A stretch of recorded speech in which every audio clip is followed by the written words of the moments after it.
दोस्तों, एक एनिमेशन देखते हैं जो एक प्रॉब्लम्स के साथ रिलेटेड।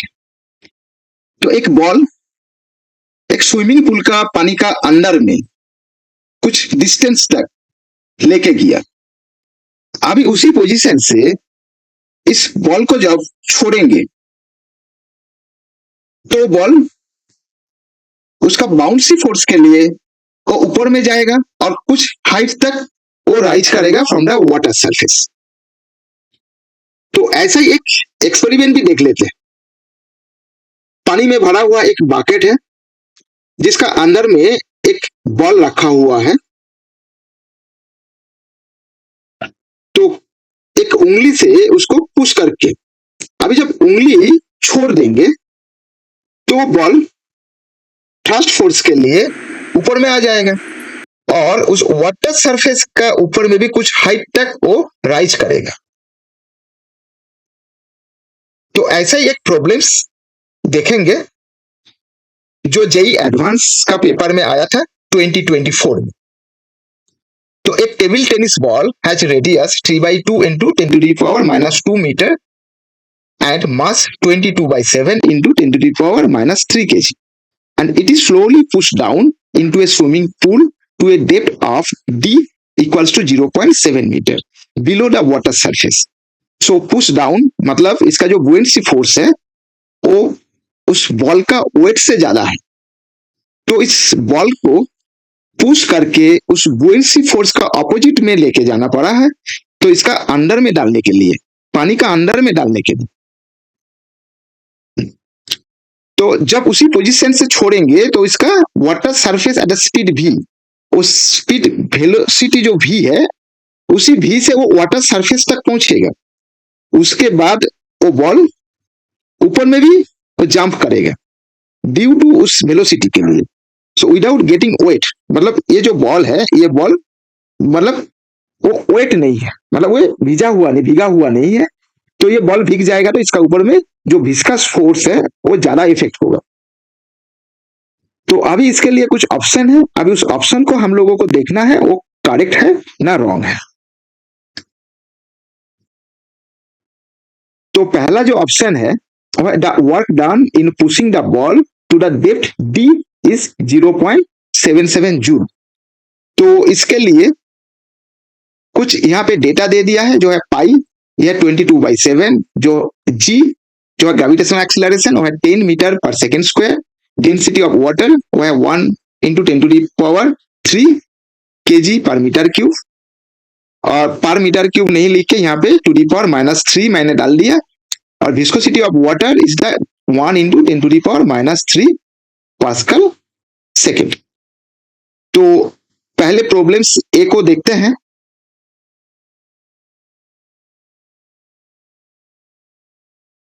तो ये जो बॉल है, अभी ये बॉल स्विमिंग पूल का जो वाटर है उसका सरफेस में, तब जब इसको पुश करेंगे तो इस कुछ हाइट तक इसको पुश करके लेके जाएंगे। तो वो जो हाइट है वो है 0.7 मीटर। तो अभी इसका ऊपर एक बाउंसी फोर्स अप्लाई होता है वो नीचे से, और इसका जो वेट है वो ऊपर से। तो इस बॉल का जो वेट है वो है mg और इसका जो बाउंसी फोर्स है वो है fb। अभी ये बाउंसी फोर्स क्या है? Actually, it is bouncy force. The buoyant force is the upward force exerted on an object wholly or partly immersed in a fluid. तो ये जो फोर्स है ये एक ऑब्जेक्ट को पार्शियली और फुल्ली जब वाटर का अंदर में इमर्स किया तो इसका जो वॉल्यूम है, उस ऑब्जेक्ट का जो वॉल्यूम, उसी वॉल्यूम का जो वाटर है उसका जो वेट, वो जो फोर्स अप्लाई करेगा उस ऑब्जेक्ट का ऊपर अपवर्ड डायरेक्शन में, ये अपवर्ड डायरेक्शन में ये होता है, अपवर्ड डायरेक्शन में ये एफ बी पकड़ लिया, वो है एक्चुअली बुएंट फोर्स। और इस जो बॉल का जो वेट है जो एम जी है वो होता है डाउनवर्ड फोर्स। तो अभी हम लोगों को देखना है ये जो बॉल को मैंने पुश किया इतना डिस्टेंस तक 0.7 मीटर तक, तो इसके लिए मैंने कितना वर्क डन किया। तो वर्क डन करने के लिए जो फोर्स है उस फोर्स को हम लोगों को डिस्टेंस देके मल्टीप्लाई करने से हम लोगों को वर्क डन मिलेगा। लेकिन ये जो बाउंड्री फोर्स है, ये फोर्स एक्चुअली ये अपवर्ड फोर्स है, और इसका जो बॉल का जो वेट है वो है डाउनवर्ड फोर्स। तो एक्चुअली इसका जो डिफरेंस है, बुएंट फोर्स माइनस इसका वेट, वही है एक्चुअली नेट फोर्स। और जो नेट फोर्स है उसी को हम लोगों को पुश करके, उसका अगेंस्ट में हम लोगों को पुश करके 0.7 मीटर तक हम लोग डिस्टेंस लेके गए हैं। तो उसका कैलकुलेशन कर लेते हैं।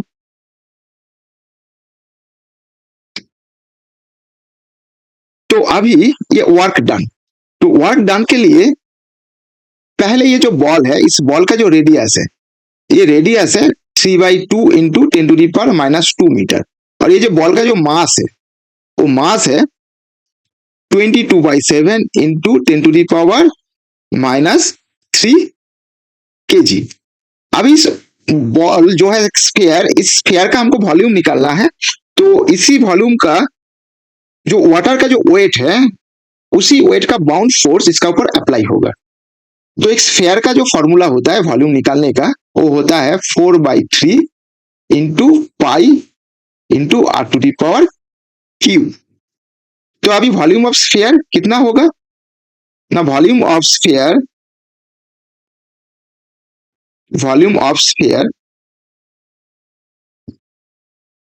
Equals to 4/3 into pi, pi का मतलब है 22/7, वो गिवन है। और ये आर है, आर जो है 3/2 इंटू 10⁻² तो अभी इसका जो बाउंड फोर्स होगा वो होगा इसका जो डेंसिटी है, वाटर का डेंसिटी, इनटू इसका जो जी, जो ग्रेविटेशनल एक्सीलरेशन। सो इसका जो बाउंड फोर्स होगा एफ बी होगा, F B equals to 4/3 into 22/7 into 3/2 into 10⁻² into 1000 ये KG per metre cube into 10 metre per second. ये टोटल यूनिट एसआई यूनिट में है, तो इसीलिए हम लोगों को कुछ यूनिट का कॉन्वर्सन नहीं करना पड़ा। तो ये एक इजी हो गया हम लोगों के लिए। तो इसको कैलकुलेट करेंगे तो लगभग ये आ जाएगा 99/7 इंटू 10⁻²। तो अब ये जो बॉल है, ये तो इसमें अप्लाई हुआ एफ बी, तो इसका ऊपर में क्या होगा, ये एम जी होगा। तो ये जो एम जी इक्वल्स टू क्या होगा, इसका जो मास है वो है 22/7 इंटू 10⁻³ और जी का वैल्यू है 10, तो ये हो जाएगा 22/7 इंटू 10⁻²। ओके, ये यूनिट आ जाएगा न्यूटन में, ये टोटल यूनिट आ जाएगा न्यूटन में। अभी जो हम लोग को वर्क डन निकालना है, तो वर्क डन का मतलब है फोर्स इनटू डिस्टेंस। तो फोर्स का मतलब ये नेट फोर्स हम लोगों को निकालना। नेट फोर्स क्या है, ये F B minus M G. So equals to क्या आएगा, ये आएगा, तो एफ बी क्या है, एफ बी है 99/7 इंटू 10⁻² और एम जी जो है, एम जी है 22/7 इंटू 10⁻²।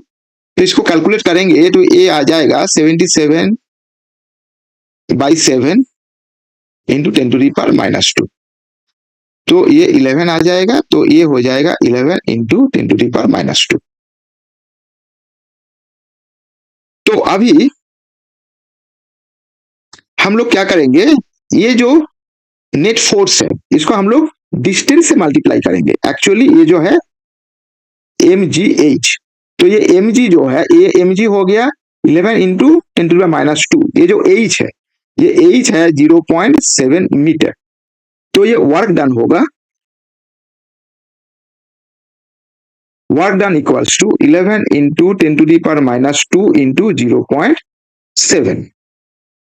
तो ये कितना आएगा, ये आ जाएगा 0.077 जूल। तो मतलब ये जो है work done in pushing the ball to the depth D equal 0.077 joule. तो ये करेक्ट है, ये करेक्ट। तो अभी हम लोग नेक्स्ट प्रॉब्लम्स को देखेंगे। नेक्स्ट प्रॉब्लम जो है वो है, अभी मैंने क्या किया, ये जो बॉल है तो यहाँ पे मैंने इसको लाके रख दिया, पुश करके यहाँ पे पुश करके रखा है। तो अभी जब इस बॉल को जब छोड़ेंगे तो क्या होगा, इसका ऊपर एक अपवर्ड थ्रस्ट होगा। वो कितना होगा, वो होगा 0.077 जूल। तो इसमें क्या होगा, एक वेलोसिटी इसको मिलेगा। तो ये जो वेलोसिटी है ये है एक्चुअली काइनेटिक एनर्जी, यह है काइनेटिक एनर्जी। और इसमें जो वेलोसिटी राइज होगा, सॉरी यह है पोटेंशियल एनर्जी, ये जो है यह है पोटेंशियल एनर्जी, और ये होगा काइनेटिक एनर्जी। काइनेटिक एनर्जी जो होता है हाफ ऑफ mv²। तो इसके साथ ये इक्वल है, तो इसको हम इक्वल कर देंगे तो हम लोगों को इसका v का वैल्यू मिल जाएगा। तो कैसे, तो ये जो है half of mv² equals to 0.077 joule. तो v² का मतलब क्या है, वो हो जाएगा 0.077 divided by half into M. So M का वैल्यू कितना है यहाँ पे, इंटू 2 हो जाएगा। एम का वैल्यू जो है वो है 22/7 इंटू 10⁻³ तो 10⁻³ और यहाँ पे ये पॉइंट कैंसिल हो जाएगा। तो इसका मतलब है 77 इंटू 2 इंटू 10⁻³ और इसका नीचे में रहेगा 22/7 इंटू 10⁻³ तो ये कैंसिल हो गया। तो फिर v² का मतलब आगे आ जाएगा, ये 22, ये हो जाएगा 11 से डिवाइड करेंगे तो ये 7 और ये 2 कैंसिल हो जाएगा, तो ये 7 ऊपर में आ जाएगा। तो ये v² इक्वल्स टू 7 इंटू 7 और v इक्वल्स टू 7 जो है मीटर पर सेकेंड। तो इसका भी एक ऑल्टरनेटिव मेथड है, जो एक्चुअली हम लोग इसका एक्सीलरेशन निकालेंगे तो उसी एक्सीलरेशन से हम लोग इसका वेलोसिटी भी निकालेंगे। तो लेकिन ये हम लोगों को, ये जो वेलोसिटी है ये हम लोगों को मिल गया जो है 7 मीटर पर सेकेंड, जो ये एक्चुअली जो है ये करेक्ट।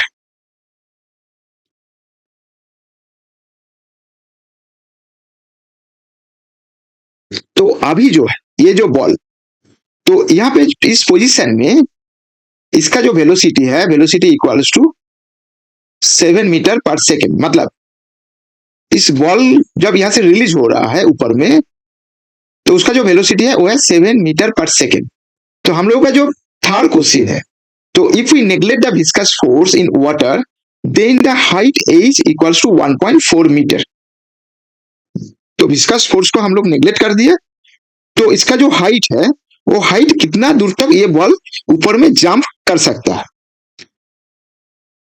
ऐसे इसका जंपिंग होगा। जब ये बॉल ऊपर में जाता है इस तरफ, तब इसका जो वेलोसिटी था वो velocity equals to 7 metre per second. तो हम लोग जानते हैं v² equals to u² plus 2gh। ये g जो है ये है ग्रेविटेशनल एक्सीलरेशन, जो इसको नीचे का तरफ इसका एक्सीलरेशन रहेगा। मतलब इस ग्रेविटी क्या करेगा, इसका नीचे का तरफ इसको खींचेगा। तो ये जो v है ये एक्चुअली ये हो गया 7 मीटर पर सेकेंड, और ये जो h है इसको एक्चुअली हम लोग को निकालना है, और ये जो g है वो है 10 मीटर पर सेकेंड, और ये जो u है ये एक्चुअली 0, क्योंकि ये h हाइट राइज करने के बाद इसका जो वेलोसिटी है वो 0 हो जाएगा। तो इसीलिए मैंने इस u को 0 पकड़ लिया, ये इसका फाइनल वेलोसिटी पकड़ के मैंने इसको 0 पकड़ लिया, और v को मैंने यहाँ पे इनिशियल वेलोसिटी पकड़ लिया। तो h equals to v² by 2g। अभी जो v है वो है 7 तो वो हो जाएगा 7² डिवाइडेड बाई 2 इंटू 10, तो ये हो जाएगा 49 डिवाइडेड बाई 20। तो इसका आंसर जो आएगा 2.45 मीटर। लेकिन हम लोगों का जो जो क्वेश्चन था वो था h इक्वल्स टू 1.4 मीटर, जो ऑप्शन था। तो ये जो ऑप्शन है यह है इनकरेक्ट।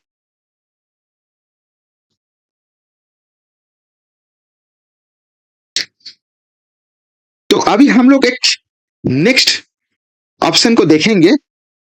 ये एक्चुअली ये विस्कस फोर्स का ऊपर है। जो विस्कस जो फोर्स है वो हर एक लिक्विड के लिए उसका फोर्स अलग अलग होता है, क्योंकि हर एक लिक्विड का डेंसिटी अलग अलग होता है। तो ये जो विस्कोसिटी एक्चुअली विस्कोसिटी अलग अलग होता है। जब एक बॉल को मैंने ऊपर से छोड़ेंगे, तो ये बॉल अभी ऊपर में है, जब इसको छोड़ेंगे तो इस बॉल का डिपेंड अपॉन द विस्कोसिटी, इसका स्पीड और वेलोसिटी इस फ्लूइड का अंदर में उसी वेलोसिटी से वो नीचे की तरफ आएगा। तो अभी इसका ऊपर हम लोग इसका जो विस्कस जो फोर्स है उसको निकालना है, और विस्कस फोर्स जो है इसका ऑपोजिट में एक्टिंग होता है, इसका ऑपोजिट में इसका एक्ट होता है। तो इसी फोर्स का वजह से ये जो बॉल है इस बॉल का जो वेलोसिटी वो रिड्यूस हो जाता है। अभी इस विस्कस फोर्स को देखते हैं। तो पहले तो हम लोग देख ही लिया जो viscosity acts as a frictional brake, मतलब ये जो हर एक बॉल फ्लूइड का अंदर से जा रहा था तो इसका डिपेंड अपॉन द विस्कोसिटी इसका स्पीड चेंज हो जा रहा था, तो वो एक्चुअली हो जा रहा था फ्रिक्शनल फोर्स के लिए, रेजिस्टेंस के लिए। तो इसको हम लोग बोलते हैं frictional brake on the rate at which water flows through a pipe. It's a frictional effect on an object falling through a viscous medium.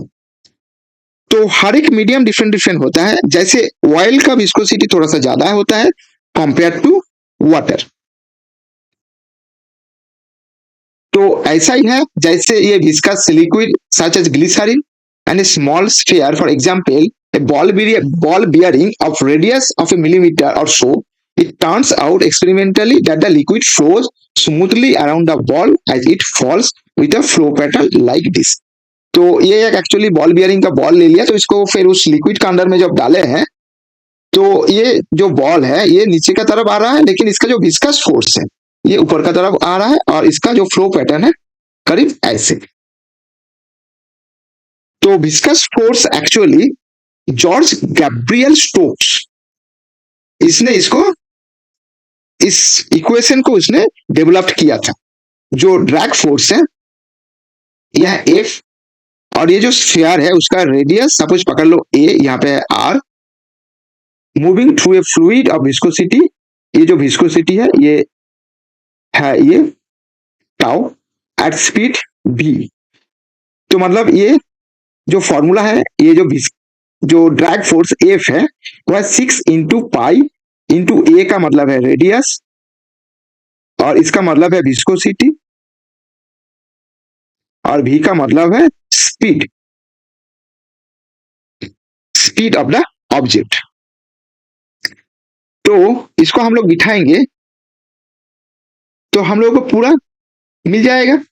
तो हम लोगों को देखना है ये जो ऑप्शन है इसमें force in the water is, ये जो ratio of the magnitude of the net force, ये जो नेट फोर्स है excluding the viscous force to the maximum viscous force in water is 500/90।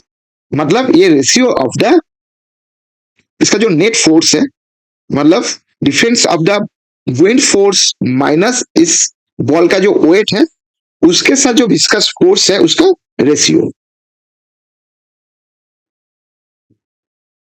तो अभी इसका कैलकुलेशन को हम लोग देख लेते हैं। तो ये जो विस्कस फोर्स है वो क्या है ना, मैक्सिमम वेलोसिटी में है। तो मैक्सिमम वेलोसिटी कितना था, वो था 7 मीटर पर सेकेंड, और एफ भी equals to 6 into pi into यह विस्कोसिटी इंटू है आर इंटू भी है वेलोसिटी।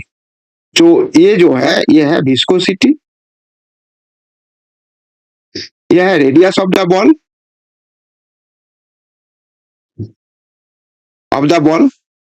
यह है मैक्सिमम वेलोसिटी। तो अभी देखते हैं ये 6 × पाई मतलब 22/7, और इसका जो विस्कोसिटी है वो है 1 × 10⁻³ और इसका जो रेडियस है वो कितना है, वो है 3/2 × 10⁻² मीटर, और इसका मैक्सिमम वेलोसिटी है 7, और इसका हर एक यूनिट ऐसा यूनिट में है। तो ये जो है विस्कोसिटी पास्कल सेकंड में है, और ये जो रेडियस है वो मीटर में है, और ये वेलोसिटी है मीटर पर सेकंड। तो इसके साथ ये जो फोर्स निकलेगा वो हो जाएगा 18 × 11 × 10⁻⁵ न्यूटन। अभी जो है अभी एफ नेट वो कितना था, वो था बुएंट फोर्स माइनस mg, वो इक्वल्स टू